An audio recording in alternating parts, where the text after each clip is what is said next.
Yeah, why Nurie? Nuna you go for here, eh? I show 00. When I go, is it what he Why will he shave no father? Is it on a batime? He batime. Then I say, is it? When you go at the batana? We want the button, money, I want your pa. Yeah, maybe button our women. You go what's the one? You say, look, woman. Why, give me a share on a rock house, some way go down, you never know some poor apology when move away. Now, one a lot, you are. Yeah, Banana Canadian, yeah, when I'm at the pen and I am music. I start. In my future now, what you say? Who was watching? Marciane, but where can go away or Bois? A boat now, big caterpillar by. Is it? Maybe I'm going to me. Is it my yes? Honestly, on off the butter, may you got a red there, one of you. Well, I have butter now. Yes, so. I go to my brother. Yeah, it's my no. Yeah.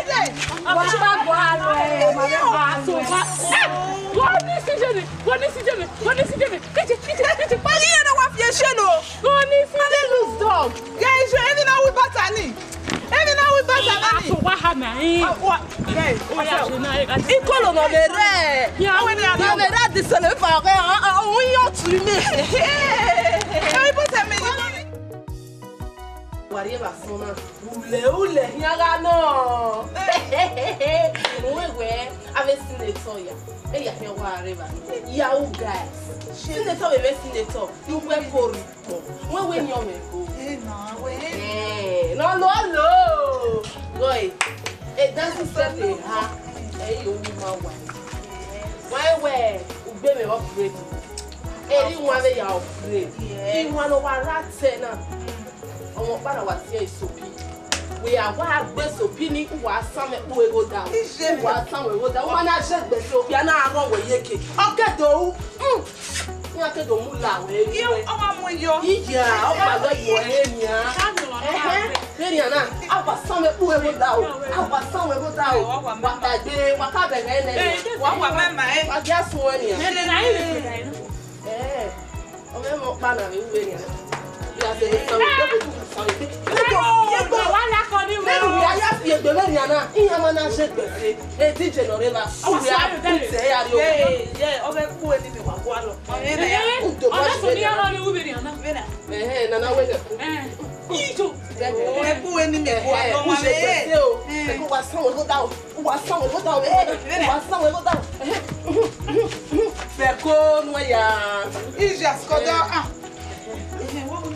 What's some of that? What's some of that? Now, yeah, wow, you okay to follow your Ellie. Oh, what would lie? I mean, I'm going to call for you. Go West Coast, Ellie, I'm aware what come out. They are aware of this young one will talk. Million. Wow, yeah. Oh, come. Le quoi wa di gba ni mi wa mu wọ́n rí me ba se gbori sawe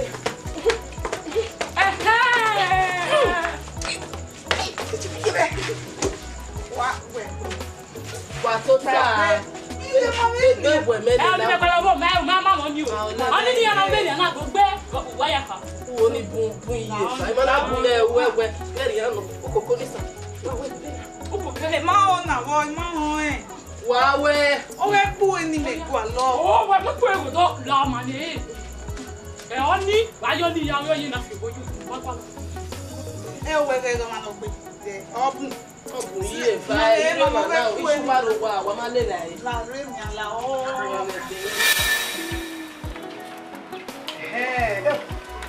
O ya. Na wa na. Ya yo ke tema. No fiama. La que te lo. Mami no ratena. Wo ma chama ntuma ale fi kana bo. Yes.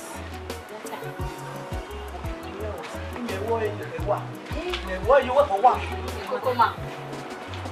Where can I listen? E kira ni be na. We ya ko wo ba.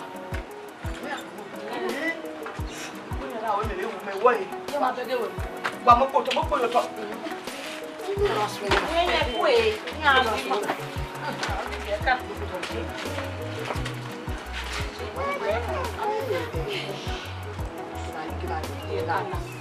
Mama be na.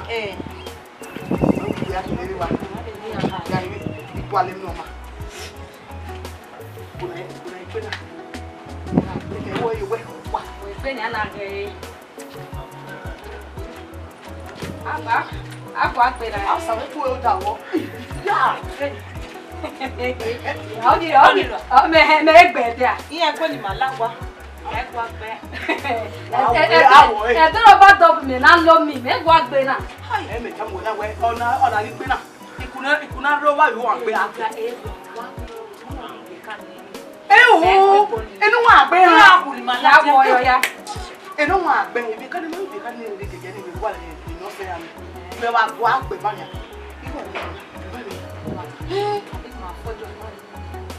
We ya gbe ni ana ge. Ka o gi ka. Opa mi go. Ni mo ki bi ke bi me ma fi o ba de ya ba ya. Mama be no ribe no fie go no fie ga se. Ja o gwa be ya. Wa be no be, a be ribe me wo. Eh na, ma ba ko me ma fi o We na. mu afia, da ku mu afia mo to. I just pita Wa mama. fi ke de ke. Eh na. Abere abi pe. Eh. Se la no be ga wanyo ni kwa. Bi bona pe go down. Afia ku o da o. Ko. Ma ya ati ona. Awo ata ka be wanyo. Ko ba pe ra ye dividi. Aga yi se va ne pa di kwito la we ka le boy na le. Ki u la. O ka me mi. Wa se bona. Fast gbe ku be ko. Ma re de fast be je wa ko. Eh, Yo. Be there.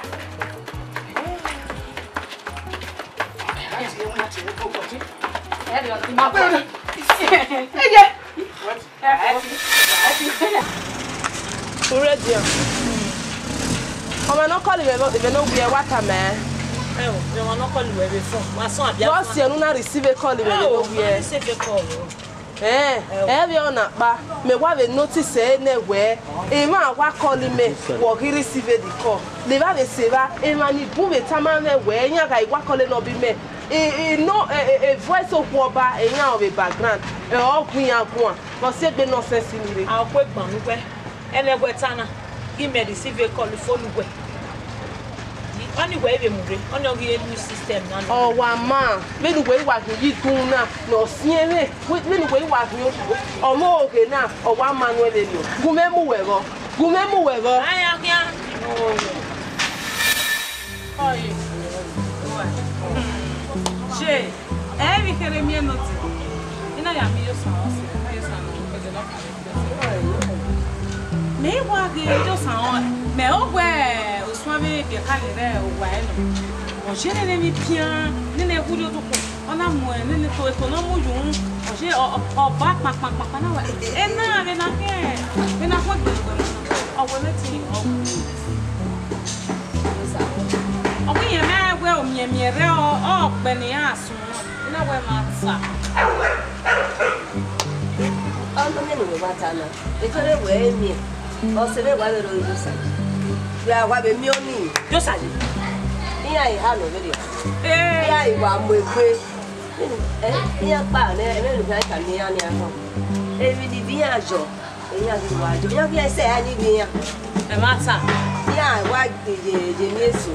We wa be ke ni sala. Je, mami jo so ni me wa mi ni oni pa. Don ni me fi we jo wa kere kan anu. Tu da egbe ni yen mu ni. O oni lati ane. Ele mo egbe so ye ro ku ese de. Ba ka we na e se. Ba ka iwe he. Ino wa we. O ma ni we de o ka pa ni o ge re. O na bo jo ma ho. Ah, ke mo fa. Pero ka ina na ni ya. Ah, e ro. Ah, le mo ni don't call up thing I will la. The man who no was so born a year. Everything I'm going to have.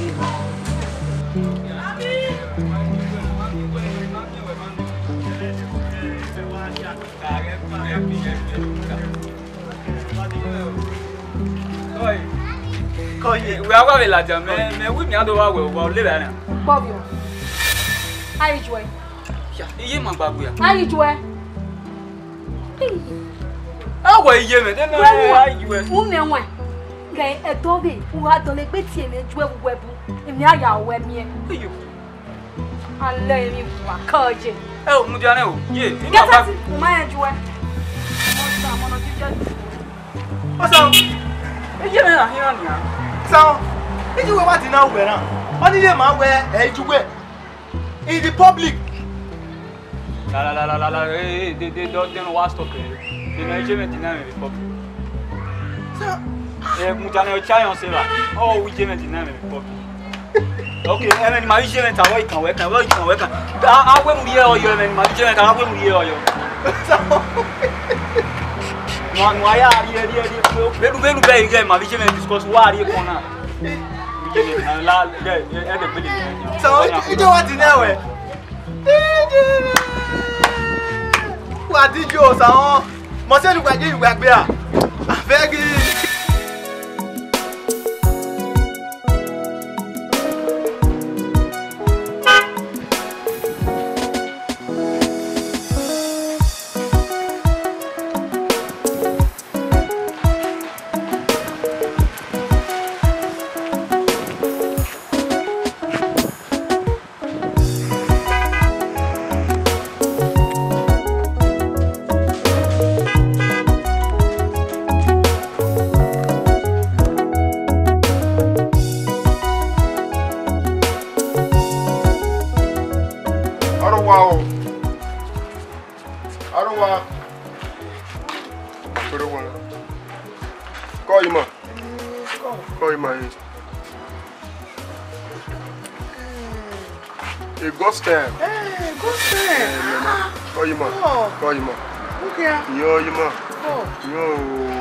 Where to go? Le maître roi. Oh, so roi. Roi. Tout ça. Tout ça. Okay.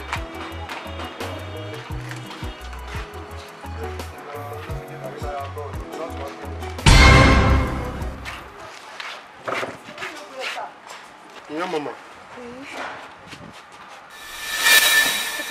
Oh, no, that's my car. Yeah. What are you winning?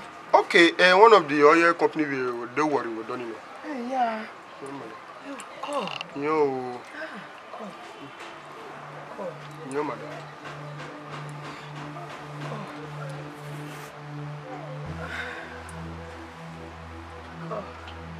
That no problem. Oh, yeah. Don't know what I can take care of you. I can take care. Can you imagine?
You always my hope. I'll come on the beer. If you're woman now, can you imagine? I want to name where I can take care. Okay.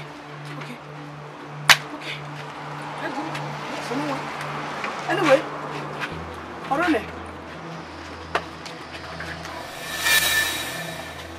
Sir, Sir. le total.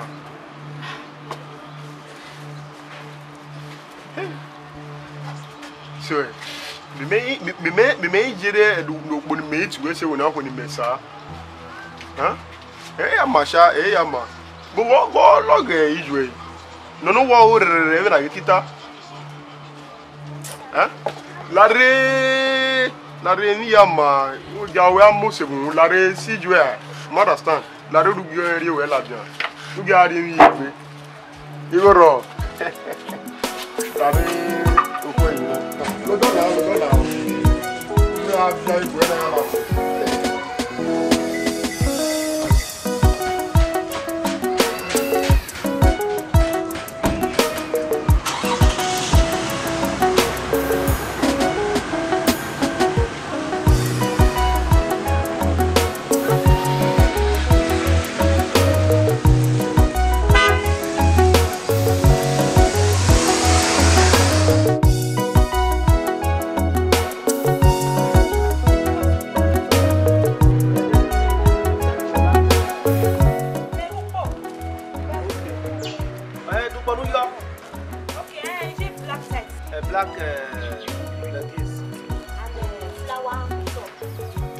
Okay, babe, when I walk out there, okay.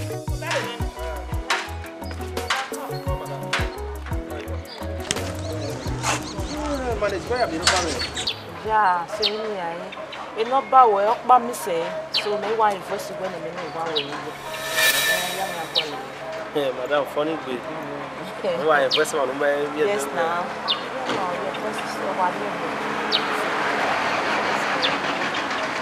It's more than Sunday. But madam, me why me when I'm why we lack way. Why we do? Why we lack way? Me why the company where I stay. Okay, mama. So, you know about when I'll call you a time from time, so that the chance I will be able to be here. I hope I'm ready. I want marry. All right. Well, no, I set up. Video. Yeah, I will enjoy it. Hi! So, shall I find the video and the eye where I am? So, what is it?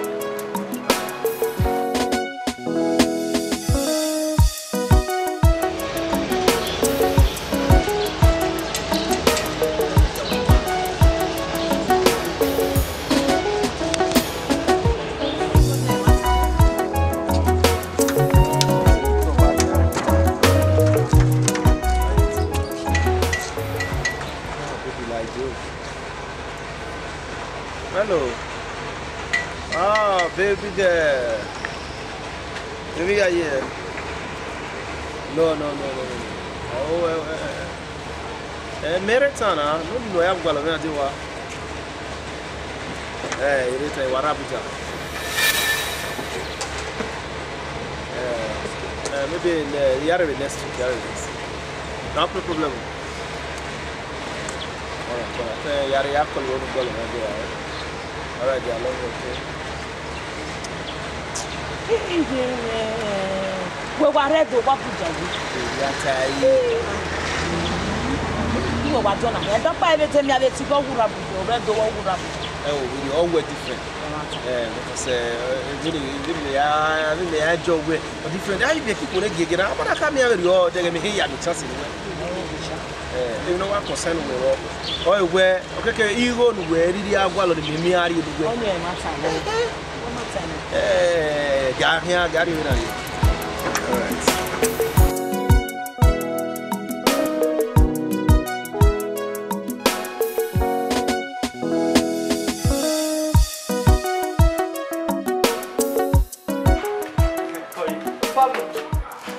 My sister. My sister tell me they what in a bed happen. Man go be hin je wu ni. And what je her? Iye. Who were in there? Ije me o je me o ni do des no kwa. Fear kwa. I do not kwa na ni bed. Don't do this no kwa. Wa ma he di upgrade. Udo this can we get in no for. Oga me racket oga le big dey not here mejo where is no for. Mama, call you. Call sir. Call babe. Call baby. Call baby. Family you be getting no for. Not ready. Call baby.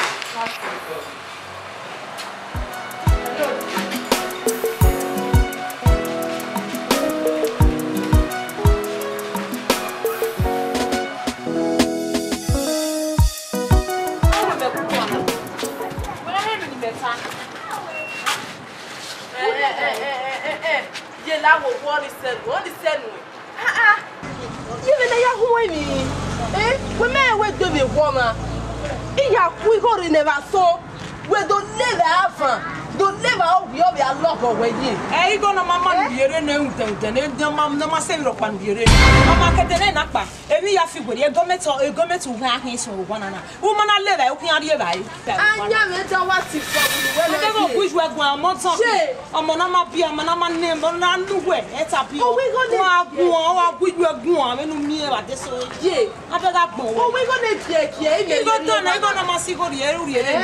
Ime mana ile ba ene gwe be we pe ile nya. Ebi ya figure. Ele wetana. Enu na he we chassis me ya se ya ri fell ni ya ku igo gwe bo bana. O we ma veri o. Ke na ha o wa mo hia niwe o. Wana de ido mi mai fo weki ara boki le rada iga wa so ba boki wa ri do mi no ri bi ya ko we wo igwa he iga obi ga wo enu na mi ga ni e ukana bi Elata mo po wara hu wa ai ma je e so o baba mu gbe wa he gbe gegege wa pa ge mu mi gbe wa pa na ama le ba wa Isha o go ka le ba o ko ju wa ki mo ka le ba e mi ru ma le ba wa na wa kia iya wa wa re o to e ka wa ha je won wa ha bi wa ho uye mu ti adam yo la je pa we na to le ba wa le ba ojo wa e ojo ko ba ojo Ye ma de. e so wa tere wa kia ulo ha so tie wa bo kere won wa kia wa kia na no ni ja igu atale no need yan ko atale be wa kia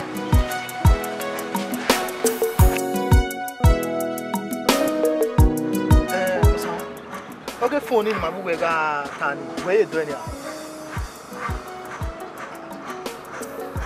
Sound. Yeah, man, I we me wa go we wa hold on. What's no? What? You wait for a phone in my we ga discussing ni again. We doing ya. What's no?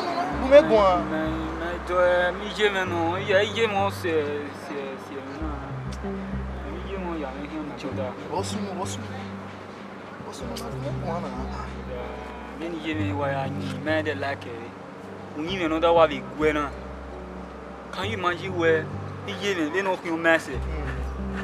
Every day we give you no piano or no car water. He want big girl, I just make be so I have Viviale Kenini, Nigualibian boy. Be walk woman, take away wig baby, and what I was.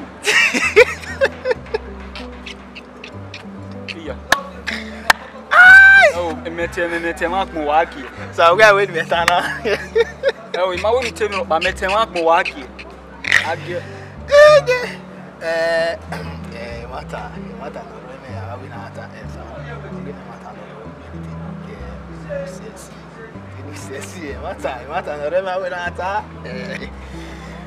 okay. Yeah, with be my you look sexy. You look, Mama. That's why Yamu. You look sexy. I can't look sexy. Ah, sound Larry. I'm a woman.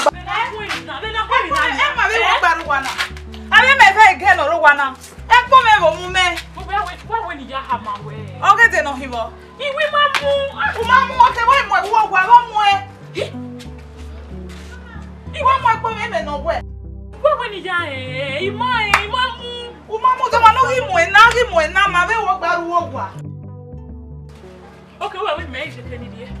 Mama, my woman, it's not way.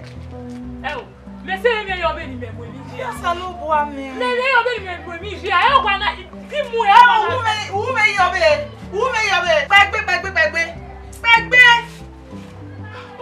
tia. Yes, I know one. Maybe you're very one. Imagine one. Imagine my vow. I'm going What on you? Is it what on you? Is it? Every man you read the quality of my time I'm a while, if you miss you are moving home. Get to me where? When you were at that corner. Anywhere I tell you, I'm going to water. Whatever you will be, nobody will be your own. One day. I went. You might get to me where? You might go with me. Lamume, you're wrong. Oh, yes, we love you. Mume, yeah. Mume, when you go, you go. Imagine, when you go, you have that corner. Once on me, a corner. It's any book I know. Somewhere. Any book I it's my women, Boba. What will be you out? Eh, wait. Hey, may I have your work? Yeah, you're my mother. I didn't jump in the Pamana.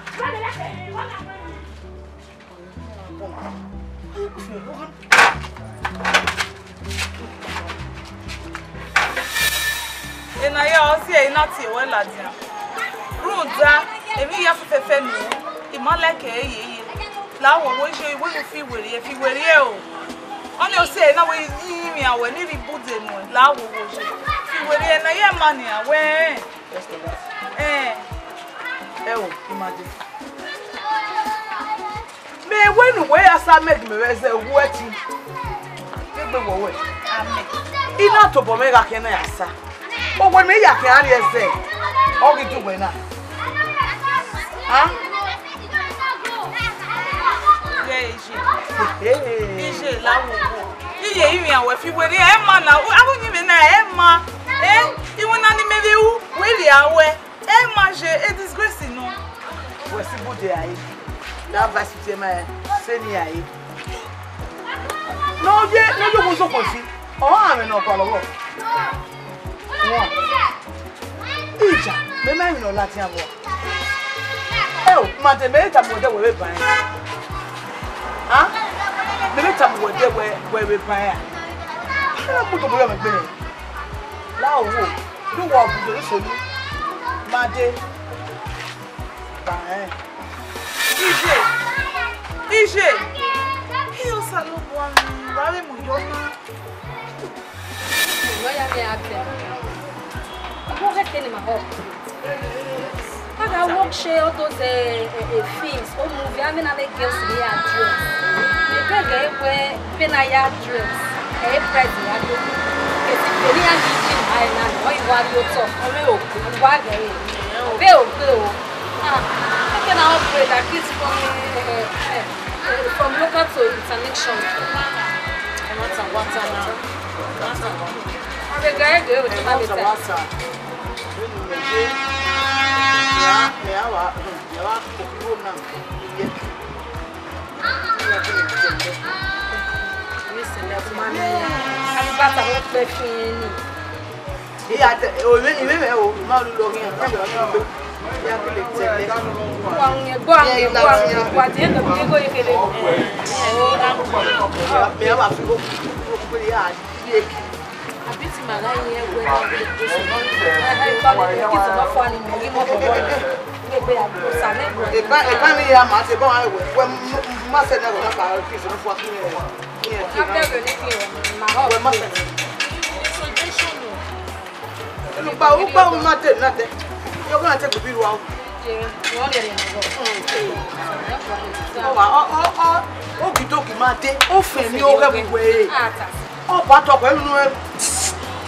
Maria. You let's see what I want to get to dress. In the way he has said. Now what can see? Let's take the food. I'm select for it to sell it.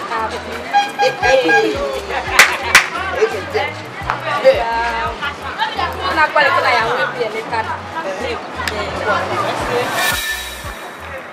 Where am I not seeing? What's going on now when I'm sharing?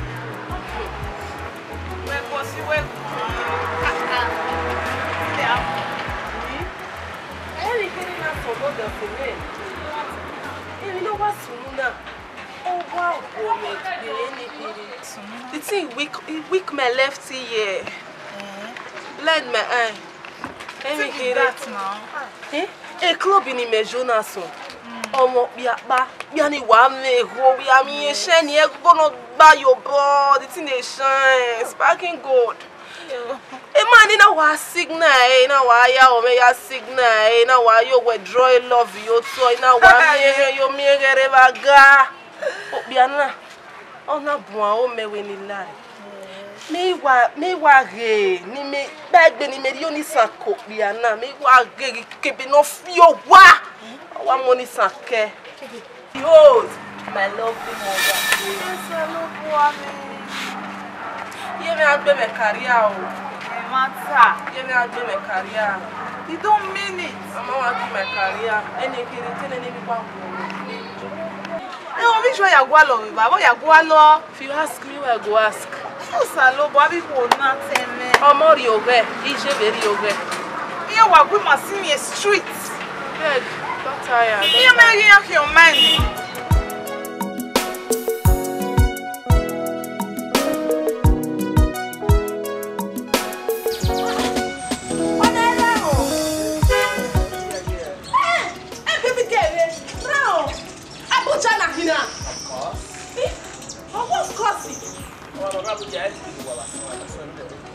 Naso no de dege no ya de naso no da me wa call we naso no do na kama me wa busha we wa she na we bread we era no ri we fala o eri o shi ara ho e so salo boy The last flight everyone la je do 2:30 was on the last flight to airport to mo pa wa mo ade no we kama me we 2000 atoge na a be nu keta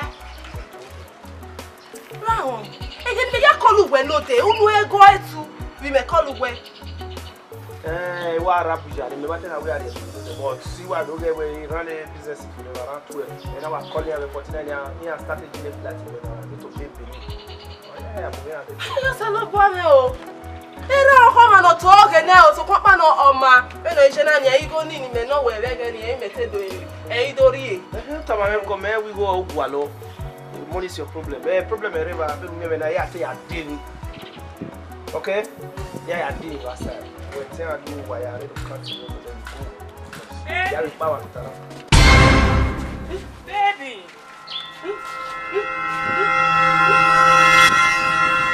yeah ona ijime won ko la ijime na hini ha Jesus Raho mutiao don't mani yen ti e baby ban that means you were boss mother or daughter your boss the woman can we blow you so like 10 times no that's a man we to le fun ise ni to we be mu lije ni o mu le gere Ijo atemi go ma na atemi boyfriend. Madam Mudia.